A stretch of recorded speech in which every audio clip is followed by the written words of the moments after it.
Hey there everybody, how's it going? My name is Thamriel. Welcome to another Final Fantasy XIV commentary. It seems like every single time I make a Final Fantasy XIV commentary or any commentary on this channel, I end up taking a hiatus, an unplanned hiatus, and obviously I don't plan for this sort of thing, but it ends up being more sporadic when it comes to videos and streams, and I end up leaving this channel a little bit high and dry, and the people that subscribe to this channel high and dry. So I want to apologize about that and explain a little bit about what's been happening regarding that.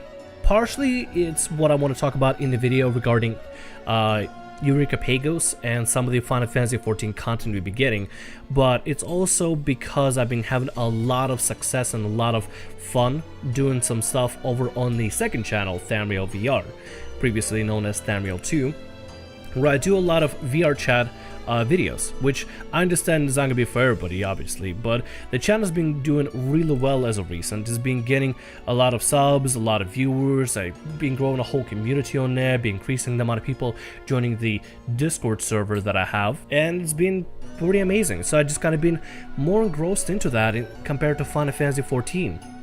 I realized myself that the reason I've been playing a lot of VR chat compared to Final Fantasy XIV is because it's been more fun on VR chat for me.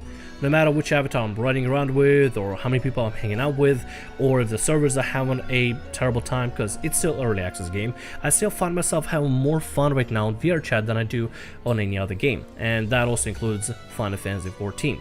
Final Fantasy XIV, however, is not the main game itself is not the thing that is not fun for me. It's the recent updates and recent pieces of content that we've been getting, quote-unquote content that we've been getting from Final Fantasy XIV and from Square Enix. Particularly, what I would like to talk about today would be Pagos. I usually have a standard of, if I don't like something or if I don't exactly find something fun, there's no point of me to talk about it, because there are other people that could be having a fun, could be having a blast with it right now, and me criticizing it right now would be really unbeneficial. I don't know, there's no productive value for me to bash something that I just personally don't enjoy. What's the point of me spending time bashing something that I don't enjoy, criticizing something that I don't enjoy, when I could be having fun? Now I want to make sure that this is a productive video. It's not just a rant video, but I guess to offer my point of view on what could make Pagos good eventually, and what ended up happening with some of the views that people have been having on Pagos compared to Anemos. Now, Anemos in Eureka is like the first Relic weapon that I've ever got myself into, and I wanted to be on board for the Relic weapon in Stormblood because I missed out on it in Heavensward. I entered into the game at the end of Realm Reborn, and I wanted to get into the Relic weapon after I learned about it towards the end of Heavensward. I was very busy with university and college and stuff, so I completely missed out anything and everything that has to do with the Relic weapon entirely. Completely got blindsided by my university work and just making sure I do well in courses and graduating, that I completely was blindsided by everything that went down in Heavensward. So I couldn't even participate in a Relic weapon before it was too late. There was no point of me participating in the Relic weapon, aside from just being able to get my be able to get my gear and be able to at least have some sort of cosmetics that I could have for my bard or whichever other job that I played. So I decided I would make it a point for myself, just to make sure I can get in on the content and be able to experience it, is to get in on Stormblood's Relic weapon. I only knew it was going to be a grind because of what other players have told me, and I expected it to be the worst grind I've ever experienced, and I mentally prepared myself for that.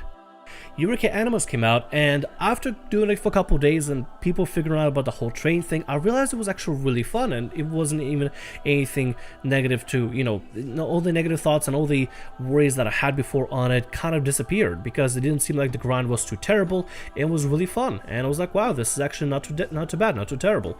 Obviously, the reward for the Relic weapon at the end of item level 355 weapon and gear was a little bit underwhelming, because we can still outgear through raiding when it comes to Stormblood Savage content. You could still outgear yourself entirely, and Eureka was more like a way to just like start up a first step on a Relic weapon. And most of the players understood that, okay, yeah, this is the first step of the Relic weapon, so it's not gonna be, just done deal. This is going to be continuing further and growing from there, and eventually it may even become the best weapon that you could possibly have, the best in-slot weapon, so the grind will be, at the end of it all, worth it.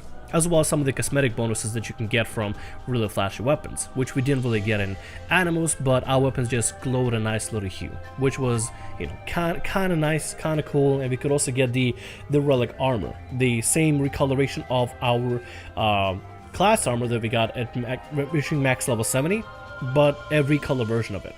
So it was kind of cool. It was kind of right, but it wasn't too overly too exciting. The experience throughout Anemos was pretty fun. Nothing about it was really negative, and even if there were some sort of negative things, I felt like it could allow Square Enix and the Final Fantasy XIV devs to learn from what was really bad about Anemos. And there were a couple of things here and there, bad habit, I guess bad activities that encourage bad habits, right? Regarding Eureka Anemos, that probably could have been fixed, and some sort of a system could have been added for either were to recreate Anemos into Pagos, but try to discourage players from doing one thing or the other. For example, there was a lot of issues with the train in particular, and I want to kind of bring up these issues throughout this video. But first, before I do that, I want to make sure I can get to talking about major contrasts little by little, step by step, that I found between Anemos and Pagos, which is why I feel like Pagos is has a very negative light around it right now. Now, obviously, this is not about the grind of Eureka. I'm not talking about the grind of Eureka. The fact that you need to chain mobs, that's not even a bad thing. If Square Enix wants us to play this way, that's completely fine. There's nothing wrong with that. It's a nice homage to the players that did chain mobs, chain farming in Final Fantasy XI, and it's, in a way, nothing is inherently wrong with the content itself whatsoever. There's nothing wrong with getting players to want to chain mobs together. Some players may find it, you know, it gives a decent amount of experience. Some players may think it's kind of boring, but there are ways to incentivize players to want to do it by making it more fun, more enjoyable, more rewarding. Unfortunately, when it comes to Pagos, what ended up happening is players entered into Pagos realized that Square completely eliminated the whole ability to do the train for NMs and kind of forced players to just do chains. The main way of trying to encourage players by doing chain farming instead of using NMs is by making it so the train is dead on a day one release. Obviously, now with the recent patch that they came out and recent hotfix, it's not a little bit easier to spawn some of the fates around Pagos, and probably in the coming weeks we'll see people getting mobilized in order to do proper trains later on and actually trying to progress throughout it. And obviously there are not going to be as many fates and as many NM fates throughout Pagos as there were throughout Anemos. Throughout Anemos, they were literally littered everywhere, from east to west, from north to south. They were literally practically everywhere, and certain conditions had to be met for some of them as well, like being able to be spawned in the dark and such, or being able to spawn with gale wind, which was really cool, and I really appreciated that. It was really cool that they did that because it encouraged players to even stick with the train. According to some of the sources that I can't exactly link out right now, just like a general hearsay, I don't actually know 100% if this has been posted anywhere so far. So if you have a certain article that you can post down in the comment section below, feel free to. But according to hearsay from talking to my free company members and seeing some posts on Reddit, Square Enix did not want us to do the train. They didn't want us to level throughout Anemos or Pagos through a fate train. They wanted us to go and do these current chain farms that everybody's doing right now in Pagos, that everybody has to do in Pagos.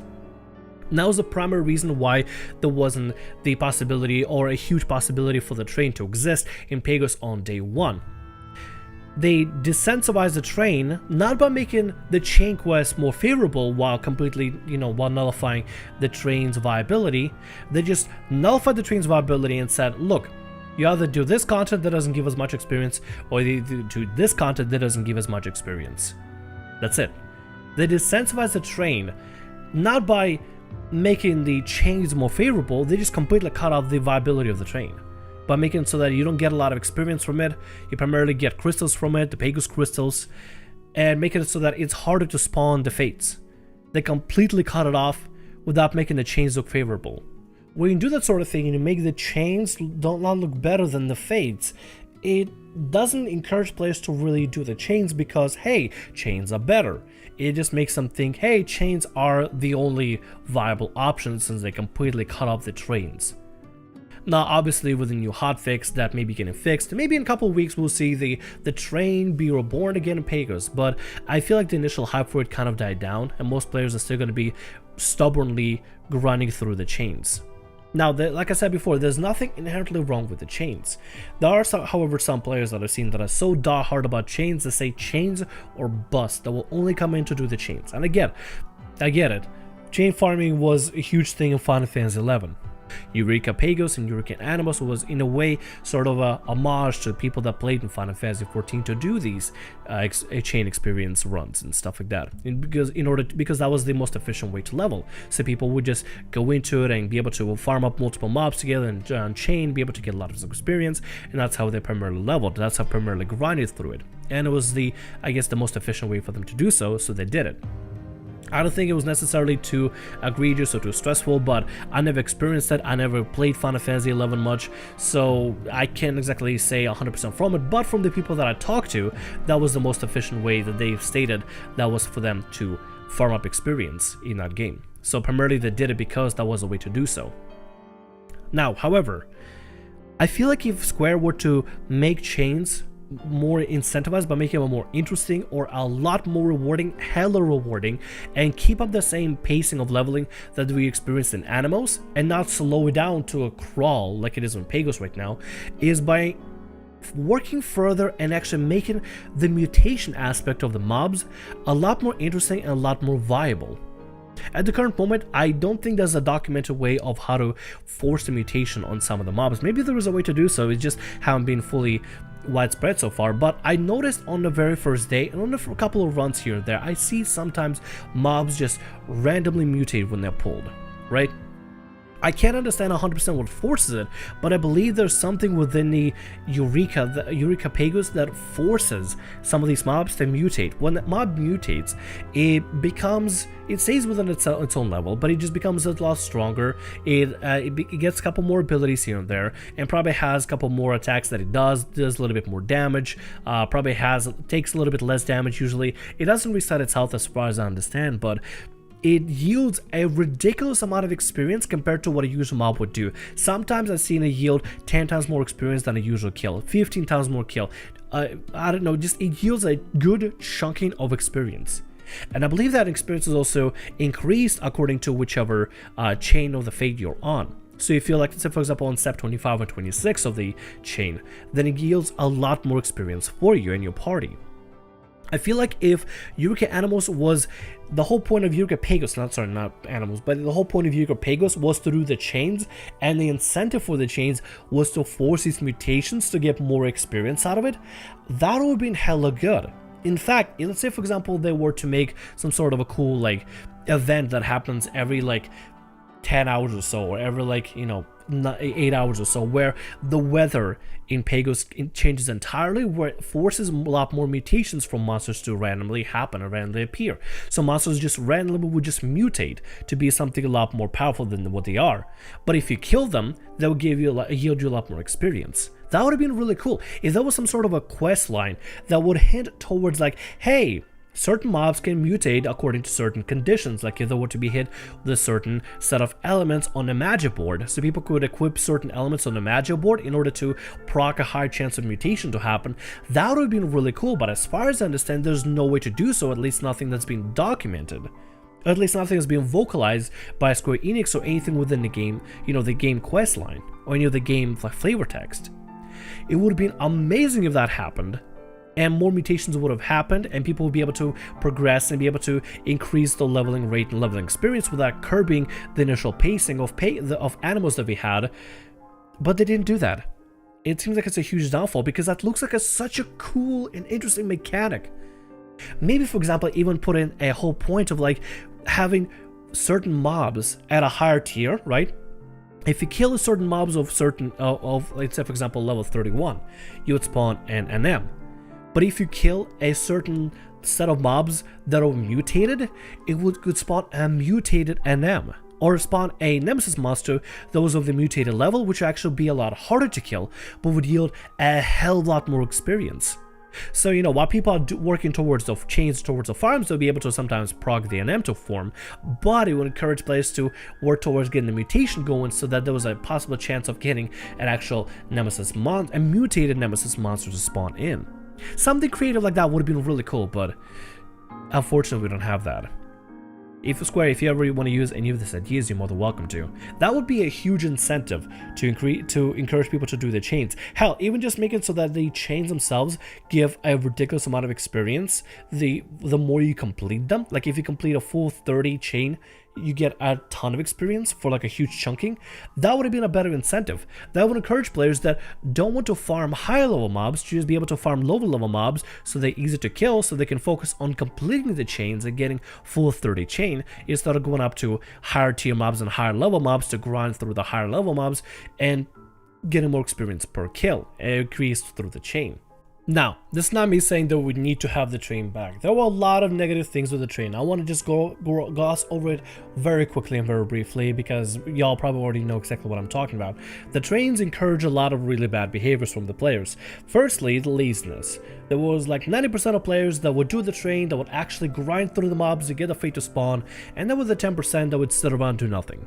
They became lazy, complacent, they would just tap out, watch something else, sit around in Discord, and just let everybody else do the work for them. If they were to take the train and put it into Pagos and discourage or somehow punish players for not putting in the work, like only allow them to get a silver medal from the fate compared to the gold medal, in some system that would count and actually count how much of the mobs they're farming in order to get the NM to spawn, that would have been a pretty cool system. Or at least punish the players that aren't putting in the work but not getting the bonus experience. Let's say, for example, for killing a certain amount of mobs and, you know, farming a certain amount of mobs in order to get the NM to spawn. And in fact, reward the players that are putting in the work.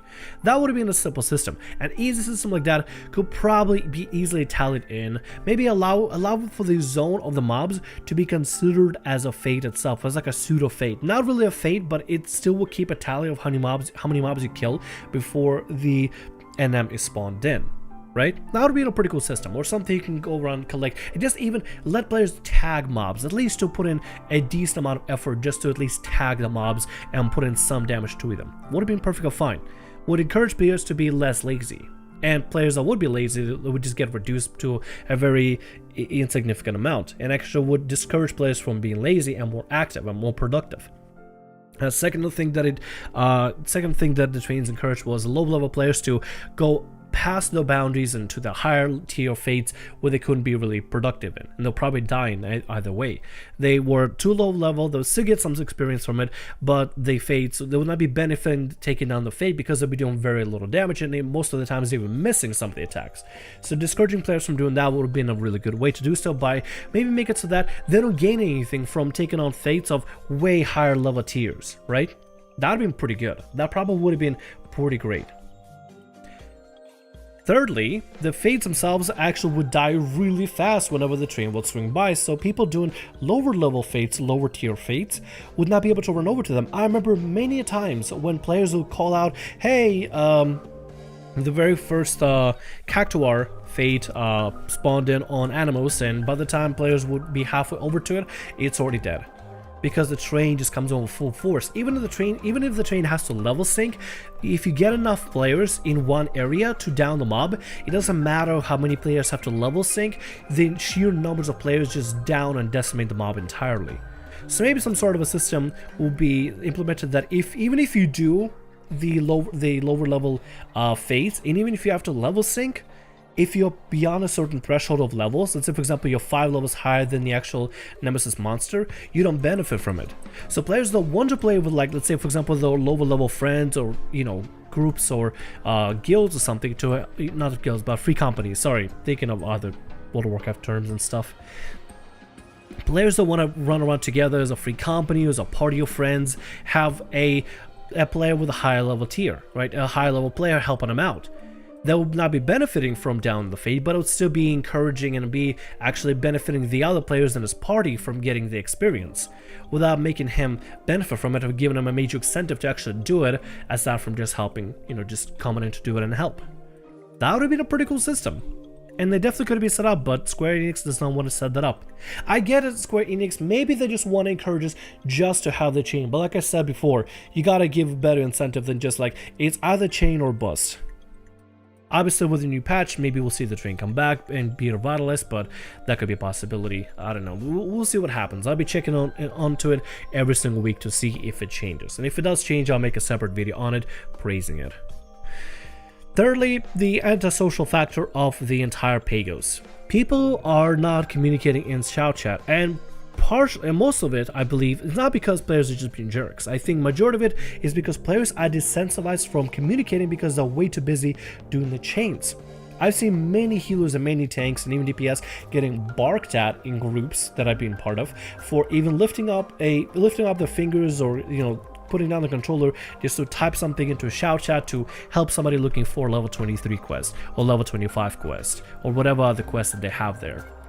I've seen that happen when people just snap at them, just bark at them immediately, and because everybody wants to make sure they have a proper experience per hour gain, and if people are losing out on the chains, they're not getting as much experience, and they're not getting as much experience, it's going to take them a lot slower to reach the max level and get the weapon and stuff and get the relic weapon complete, and people want to do it as quick as possible because people are putting in the time, and if somebody caused the chain to be reset, then just waste everybody's time, and I get that.